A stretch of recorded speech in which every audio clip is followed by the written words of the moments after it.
There's no right or wrong answer on how many questions you want to have in your form. There are some principles though that we want to follow, and based on what exactly you want to achieve, you will apply specific number of questions in your form.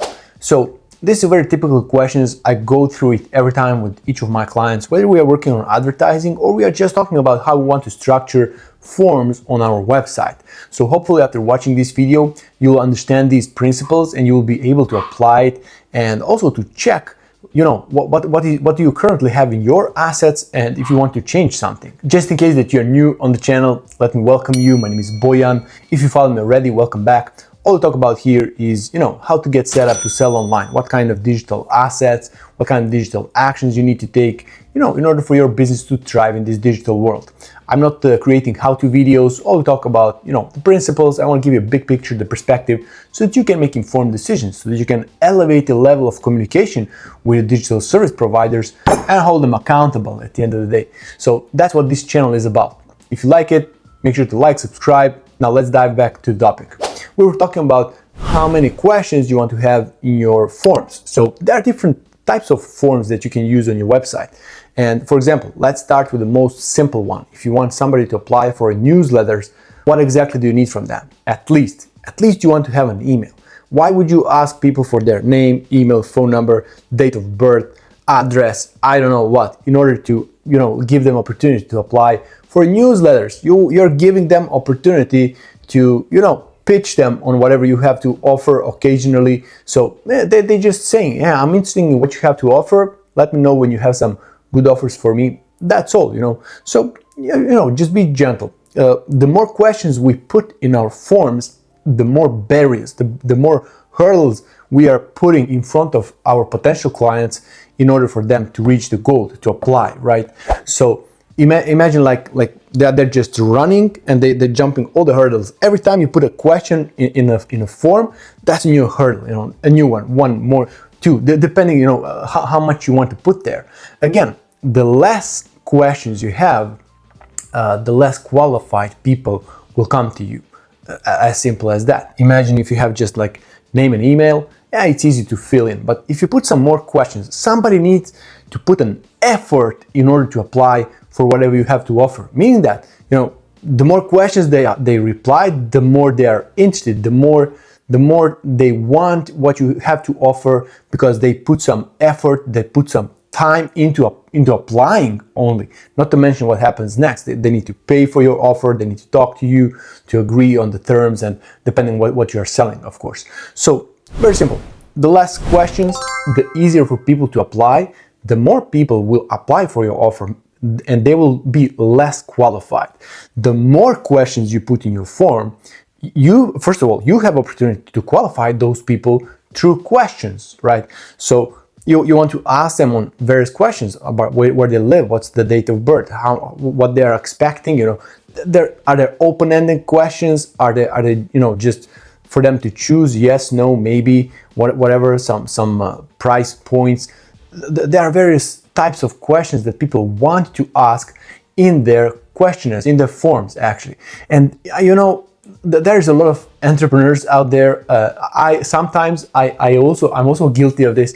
I want to systemize, I want to spreadsheet everything. So I want to have those questions answered in a way that I can, sift and sort, that I can filter people depending of how they replied in their questions. And once you start doing that, there is no end. After a while you say, maybe I'm supposed to ask that question too. Maybe I'm supposed to ask that question too.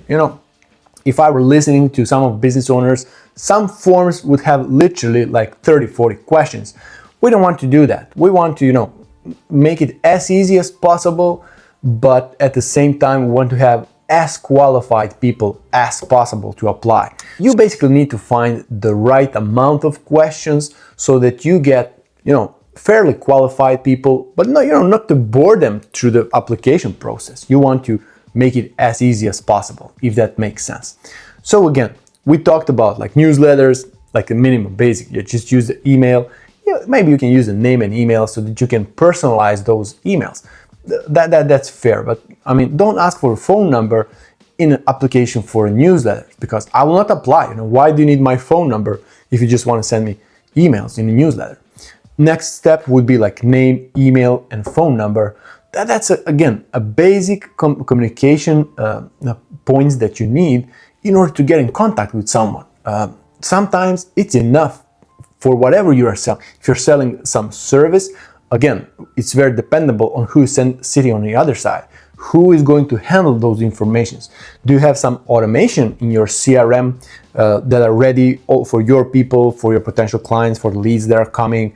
Is that all set up? How skilled are people that are communicating with these people? You know, we have sales people that just expect people to come to them already pre-framed, already ready to buy. They're sitting like cashiers. I mean, if you have those kind of salespeople in your organization, you definitely want to qualify people. You maybe want to have them apply to book a call after they fill in this basic form, name, email, and phone number. Maybe you want to guide them through some set of questions. Maybe you want to qualify them if they are ready to buy now or maybe in the future, and then give them opportunity to book a call with your closers. You know, on the other hand, if you have some very skilled salespeople that are, you know, super enthusiastic to give a call to anybody who raises a hand and say, yeah, I'm interested in whatever you have to offer. And so, like, those kind of salespeople, they are superstars in your business for sure. And, you know, for them, just give them name, email, and phone number. In a couple of questions, they'll realize who they are talking to and when they will be ready to buy.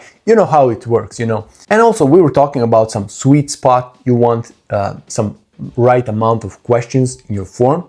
For me, if you're selling some kind of service, I would definitely, especially if it is a high ticket service, if you are charging a lot for your services. And, you know, even if it's not a super high ticket, it's still some service based, you want to have a name, email, phone number. And I usually want to give people a qualifying question, at least one, you know. So one of those questions would be, you know, our services on average cost X amount of dollars. And then you give them opportunity to choose between, yeah, that's okay, that makes sense. You also give them an answer like, no, that's like too much, that's super costly.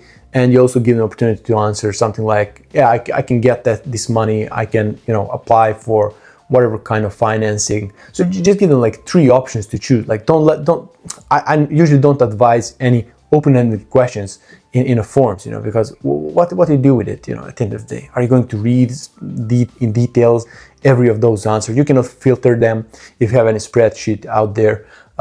Sometimes, yeah, it makes sense, but you know, if you're just generating leads for your business, I wouldn't advise it. So again, name, email, phone number, and one, you know, qualifying question. So if they say yes, that makes sense, that's fair, that price is okay, answering the question where I say, yeah, this is how much we usually charge on average.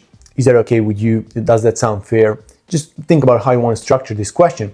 And if they say yes, great. You give them opportunity. You can also use this conditional logic. So depending if you have a booking system after this, or if you want to prioritize some leads, so that this automation will automatically notify our closers instead of waiting for them to find out that somebody applied in the CRM, because we don't want to bother them. You know, so that's a qualifier question. You want to qualify if these people are, you know, ready to buy now, or ready, or are they even able to buy? And if they say no, that's too expensive, or whatever no answer you prepare in that form, you know. So I want to down prioritize those leads. I don't want to forget about them completely, because, you know, maybe it's too expensive for them today, but, you know, a year from now, maybe it will not be too expensive. So I want to keep an eye on them. I want to add them in some sequence. I want to, you know, give them a call, but I don't want to prioritize those contacts, right? So that's the idea with the one qualifying question. For me, that's the right amount of questions in most of the forms, something that can cover a lot of things and a lot of businesses out there. Again, I hope this gave you some idea on how many questions you want to put in your form. Maybe you want to think about it, check your forms, think about if you have a lot of questions, if you have some questions that you can live without, you know, it doesn't matter how easy it is to reply on those questions, but if you don't need them, just remove them from your forms, you know. Or maybe you want to add some qualifying questions as we just discussed. So where your business is right now, how your form looks like, check it out. Check out some other videos on my channel. They're all for you business owners out there who want to, you know, thrive in this digital world and have this way of communication to be delivered in this specific way. I know, like, You can find so many resources today, starting with AI, YouTube, Google, whatever out there. But if you enjoy these conversations like this, if you enjoy this narrative, let me know. Let me know in the comment what do you like about these explanations, and what could be better. I will gladly read and reply and apply in my future videos. Make sure to like, subscribe, and check out some other videos, and I'll see you in the next one.